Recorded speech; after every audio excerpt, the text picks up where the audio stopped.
hello friends बरायबाय बटा जब info official YouTube चेनेलाव आशा खालामो नोंथांमोना गासैबो मोजां दङ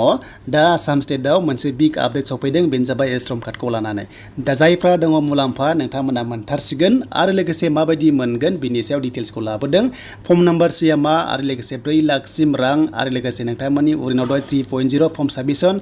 आरो लोगोसे रेशन कार्डनि सायाव बेयाव कभार खालामगोन दा बेखायनो मोनसे रिक्वेस्ट खालामदों भिडिअखौ नायग्रोजोब बेनिफ्राय गासैबो क्लियर जागोन जाय नोंथांमोना चेनेलाव गोदान बड' जब इनफो साबस्क्राइब खालामना ला जेब्लायबो सरकारि आसनि लन स्किमनि सायाव प्लास साख्रिनि सायाव नोंथांमोना आपडेट मोननो हागोन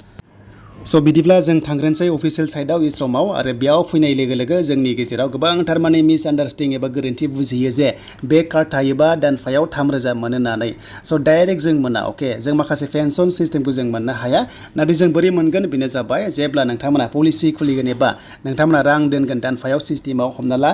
5,000 एबा 500 बा 100 जायखिजाया जि दोनो नोंथांमोना दोनग्रोनांगोन बेनिफ्रायसो जेब्ला नोङो 60 इयार्स जागोन ना अब्लाथाय नोंथांमोना पेन्सन सिस्टेम होगोन बेनो जाबाय 3,000 नोङो जि फैसा दोनखादोंना बेखौसो नोंथांमोना होफिनगोन प्लास एसेनि नोंथांमोना एसे बारा मोनो आरो सुद मोनगोन जेब्ला नोंथांमोना रां दोनगोन नालाय दा बेबादि सिस्टेमावसो जेब्ला 60 बोसोर जागोन होमबाथाय नोंनो माखासे स्किमनि गेजेरजों नोंथांमोनाहाय 3,000 सोनाय जागोन आरो अके बेनो जाबाय मानधन स्किमाव नोंथांमोना एप्लाइ खालामनो हायो स' बेखौ जों दोनथ'बाय डाइरेक्ट बुजिबाय नोंथांमोना जे इस्ट्रम कार्ड थाबानो डाइरेक्ट फैसा दानफायाव मोननो हाया दा इस्ट्रम कार्ड गोनांफोरा जायनोखि इस्ट्रम कार्ड गोनां बिथांमोनखौ एकदम दुखिया होनना मिन्थियो नालाय दा बेखायनो गभर्नमेन्टआ मोनसे मुलाम्फा होसिगोन दा बे जिनिसा माबादि चान्स मोनगोन इस्ट्रम कार्ड थायोबा बिनि सायाव जों डिटेल्सखौ नायनोसै दा बेखायनो भिडिअखौ नायग्रोजोब अब्लासो नोंथांमोना बुजिगोन दा नायदोनै आसाम स्टेटआ मोनसे बिग आपडेट फोसावबाय सीएम बिथाङा जे इस्ट्रम कार्ड गोनांफोरा नोंथांमोना मुलाम्फा मोनसिगोन बेनो जाबाय गोदान नोंथांमोननि रेशन कार्ड दा बेयाव जायफ्रानोखि नोंथांमोना रेशन कार्ड गोदान एप्लाइ खालामनो नेगासिनो दङ बिग आपडेट फोसावबाय चिफ मिनिस्टारा सीएमआ टुइट खालामबाय दा बेयाव ओरैबायदि मोनसे बाथ्रा लिरदों जायनोखि रेजिस्टार जादों माइग्रेन्ट वार्कार्सफोर आसामनिफ्राय जेरै इस्ट्रम कार्ड पर्टेलाव नोंथांमोना रेजिस्टार खालामबायनो बेनो जाबाय 2021 निफ्राय 23 नि गेजेराव नोंथांमोना रेजिस्टार खालामदोंमोन दायो मोनसे बिग चान्स होनना बुंदों बिथांमोना बेनो जाबाय रेशन कार्ड एप्लाइ खालामनायाव स' नोंथांमोना रेशन कार्ड मोनसिगोन रेशन कार्डआव नोंथांमोना एप्लाइ खालामनो हासिगोन बेनो जाबाय जायफ्रानोखि इस्ट्रम कार्ड दङमोन माने इस्ट्रम कार्ड गोनांफोरा खम आर्निं खालामो नालाय बेखायनो डाइरेक्ट नोंथांमोना एन्ट्रि जागोन आरो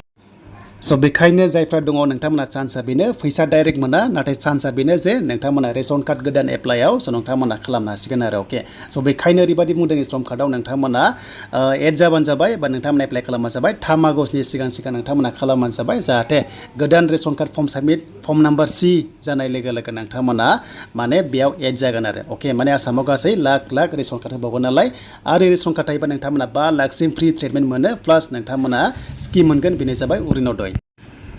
बिनिफ्राय रेशन कार्ड मोननोबा माबादि इनकाम नांगौ बेनो जाबाय नोंथांमोना 4 लाख जायनि न'खरा 4 लाखसिम खामायो एबा 4 लाखनि गेजेराव खामायो नोंथांमोना रेशन कार्ड गोदान एप्लाइ खालामनो हासिगोन आसाम स्टेटआव स' बेखौनो बुंदों 4 लाखसिम जायनि न'खरा माने फेमिलि आर्निंआ दङ अब्ला माने रेशन कार्ड एप्लाइ खालामनो हागोन प्लास रेशन कार्ड थानाय लोगो लोगो गोदान अरिनोदय 3.0 आव नोंथांमोना एप्लाइ खालामनो मोनसिगोन आरो बे थाबैनो जागोन नोंथांमोना आगस्टनि गेजेरावनो एबा आगस्टनि उनावनो नोंथांमोना चान्सखौहाय मोननो हागौ दा बेखायनो बिथांमोना बे आपडेटखौ होदों थाबैनो रेशन कार्ड सोसनसिगोन नालाय आरो जेब्ला सोसनो नोंथांमोना आपडेटखौ मोनगोन बेनिफ्राय फर्म नाम्बार C खौ नोंथांमोना साबमिट खालामनांगोन होनना बुंदों इस्ट्रम कार्ड एबा नोंथांमोना रेशन कार्डआव आरो जेब्ला लेटेस्ट आपडेटआ फैयो नोंथांमोना चेनेलाव मोननो हागोन स' बिनिफ्राय नोंथांमोना बे इस्ट्रम कार्डनि पर्टेलाव फैनानै रेजिस्टार खालामबानो जाबाय जायफ्रानोखि खालामनो गोसो दङ